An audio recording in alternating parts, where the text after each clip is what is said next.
Welcome to Murder Monday. Woo! Welcome to Murder Monday. Two people are found dead in the middle of the night. Two in the driveway. One dead upstairs. One dies before paramedics can arrive.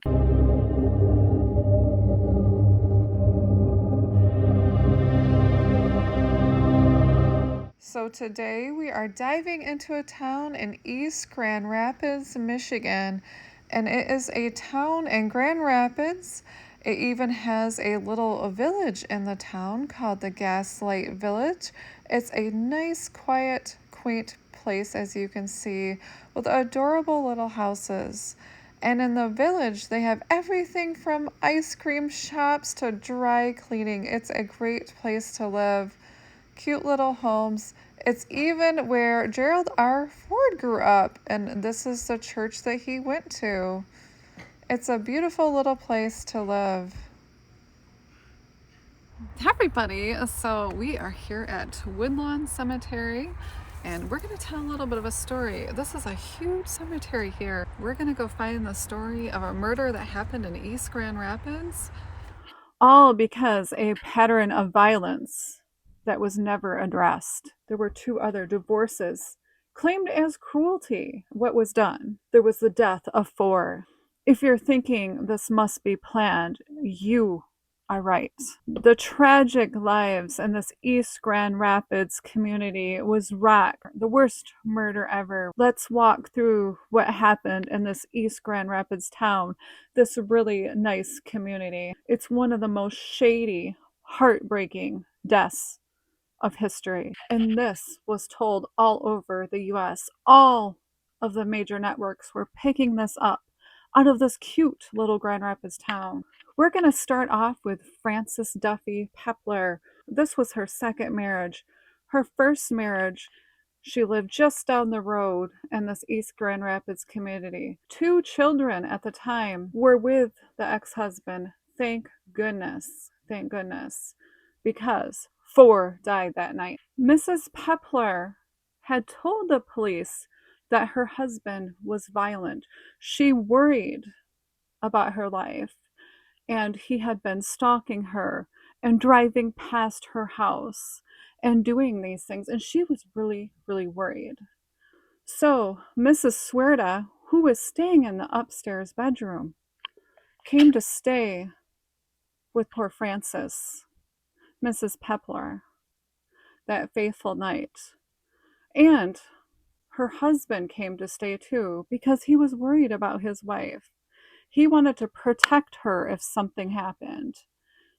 He was a World War II veteran. He served in wars. He was there to protect the girls, to protect his wife. But what happens when you fall asleep and you don't know somebody is coming into the house? She was an heiress. She was inheriting a lot of money at the time, and he was accused of not working or providing for his family. Frances was a very attractive young woman. Richard Suerta was 32 years old, who was preparing for a law career.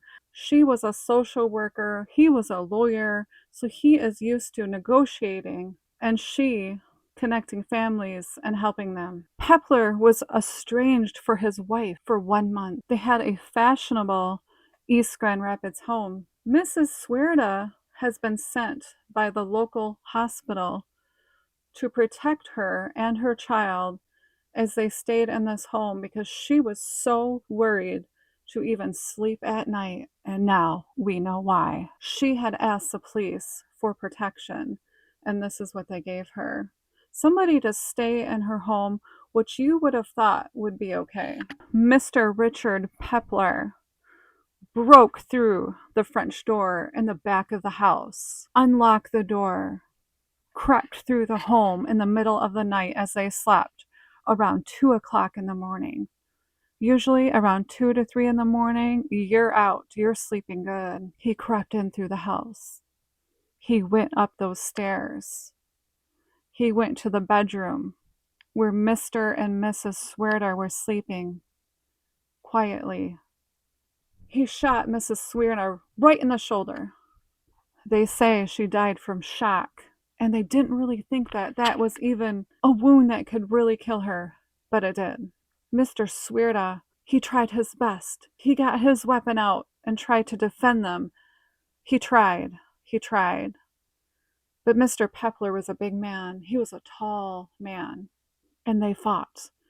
And he did his best to defend the ladies and the little baby sleeping right down the hallway. Mrs. Pepler, Frances heard what was going on. She had heard shots in the middle of the night. Can you imagine waking up to this? She got up out of bed. She was in her nightclothes and ran. She ran. She would have had to run down the hallway, down the steps, past the two men. She would have had to go past them. She got out the back door. She ran and ran and ran and ran down the driveway. When Mr. Pepler shot her, she went down, still wearing her nightclothes, and then he did the same to himself. They were found dead in the driveway of this East Grand Rapids home. You would have thought that when people bought this house, they were told, right, that you would think like they would say something, the realtors would say something like, hey, if you're going to buy this house, just to let some things happened here and, maybe a little murder happened. But no, the realtors did not disclose it. The former owners did not disclose it. People bought this house not even knowing. Can you imagine? And a few years back, that's probably why it was resold about 2 months later. When the police arrived, they found the two, husband and wife, laying in the driveway. There was a note that Mr. Pepler had written that he had planned this. Oh, so many people seen this coming and did nothing. Thank goodness today we have restraining orders. We have ways for police to protect us women. But back then, there wasn't much help for poor Frances Pepler. They went inside the house. They found the door. The glass had been broken. Mr. Swierda was still alive inside. He was asking for a drink of water and said he couldn't breathe. And he died before paramedics got there. They followed the blood trail, which went up the stairs. It went all the way to the bed, where they found Mrs. Swierda dead from a wound in the shoulder. They thought she could still be alive, but she wasn't. Knowing what was going on, I cannot imagine the fright. They crept down the hallway to the nursery. Was she still alive? There were no sounds. They were in the room to find the baby. And praise the Lord, that baby was still alive. The child was sent to the hospital where she stayed for a while. Well, they were trying to figure out who would take care of this baby. Who's going to take care of this little baby? And thankfully, the other two children of Frances were with their dad, staying with their dad overnight. That faithful, faithful night. Thank goodness. It was a holiday, and they were staying with their dad. It just breaks my heart. It's so important to seek help. If you're feeling angry, like really angry, seek some help. And as women, to seek protection. And there was a vast history of Mr. Pepler being mean to women, with his other two wives who had divorced him claiming cruelty and excessive cruelty. And still, the third wife died because nothing was done. There was a note in Mr. Pepler's car. There was a fellow here for dinner tonight with Fanny and Mr. and Mrs. Swierda. He knew what he was doing. He knew he was probably waiting outside. And that's why these protection orders are so important these days. If she could have only had a protection order, she could have raised all three of her children been there to be the mother, been there to be there for her children walking down the aisle. Can you imagine? Instead, this baby was left without a mom or a dad. Who was going to take care of the baby? So her cousin ended up taking the baby, Mr. and Mrs. Bukema, and then decided they didn't want to anymore. So turned the baby back in. Where thankfully, Mr. Johnson, who was the first husband, took this poor baby in. I just can't even imagine as a mother because I love all little babies so much, so much. I would have held on to that baby and just gave that baby the best life one could possibly give. He took this child in, and a couple months later, after doing this, now he already had the two other siblings, half siblings. So I'm sure it was a nice reunion, and that was very nice of Mr. Johnson to do. 2 months later, the brother of Mr. Peplar, he claimed he was going to spend any kind of money to get custody of the baby. So I looked and looked and looked and thought, oh, what happened to this poor baby? 2 years later, poor Frances Margaret was never found in the 1950 census. She disappeared. Now I'm only hoping that they changed this poor baby's name. Or maybe she went up for adoption to some other family that was looking for a baby. So, in my heart of hearts, I hope that she survived and lived a long, happy life. I was never able to find what happened. And that makes me think maybe it was a closed adoption because that was the thing back then. I don't know. What do you think? Have you heard of this story? Do you know? And if you look into this and find out, make sure to tell me because I need to know. A girl needs to know the truth, right?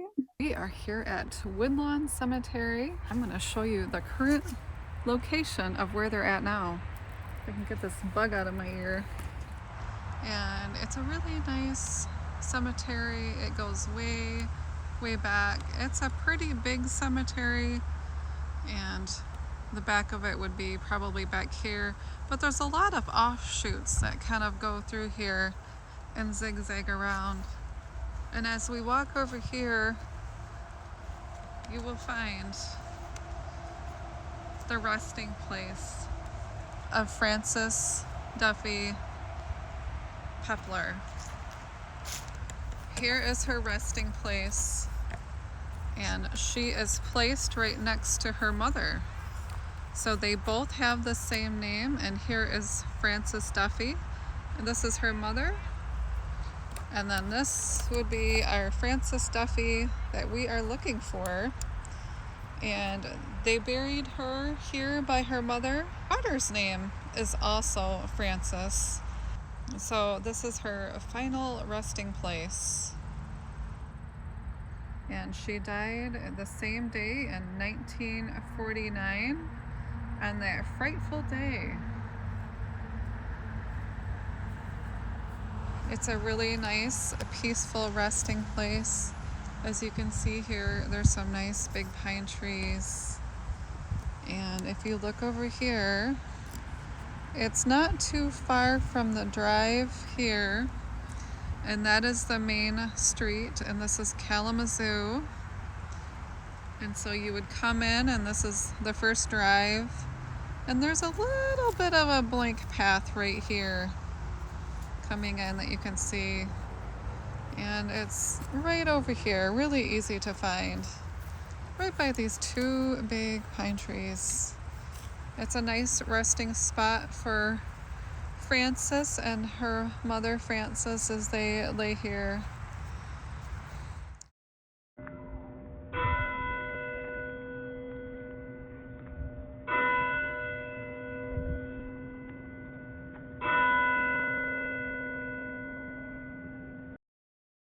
So here we are at Rest Lawn Cemetery, and as you can see, the gravestones are all set in the ground, so it'd be a little bit harder to find these. So I'm here in the cemetery, and I found the grave of this killer. So doing this story, I kind of wondered, right, like, why did this person do this? Don't mind my shirt. For some reason, my buttons are coming off in the cemetery. So weird. I just have to wonder, like, why he did this. And if you look back in history, and sometimes you can pull up like records or excerpts or newspapers or police articles.